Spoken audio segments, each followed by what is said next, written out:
সুকান্ত ভট্টাচার্যের একটি মোড়গের কাহিনী।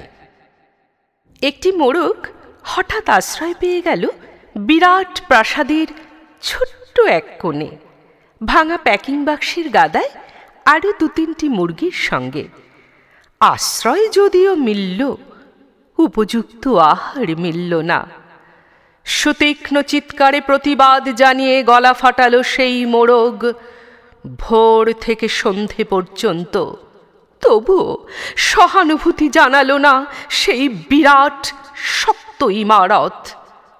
তারপর শুরু হলো তার আস্তা করে আনাগোনা। আশ্চর্য, সেখানে প্রতিদিন মিলতে লাগলো ফেলে দেওয়া ভাত রুটির চমৎকার প্রচুর খাবার। তারপর একসময় আস্থা কুড়েও এলো অংশীদার, ময়লা ছেঁড়া ন্যাকড়া পড়া ২-৩টে মানুষ। কাজেই দুর্বলতর মোড়গের খাবার গেল বন্ধ হয়ে। খাবার, খাবার, খানিকটা খাবার।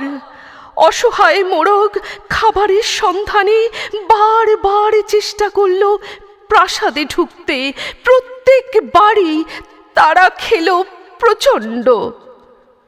ছোট্ট মোড়গ ঘাড় উঁচু করে স্বপ্ন দেখে প্রাসাদের ভেতর রাশি রাশি খাবার। তারপর সত্যি সে একদিন প্রাসাদে ঢুকতে পেল। একেবারে সোজা চলে এলো ধপধপে সাদা দামি কাপড়ে ঢাকা খাবার টেবিলে। অবশ্য খাবার খেতে নয়, খাবার হিসেবে।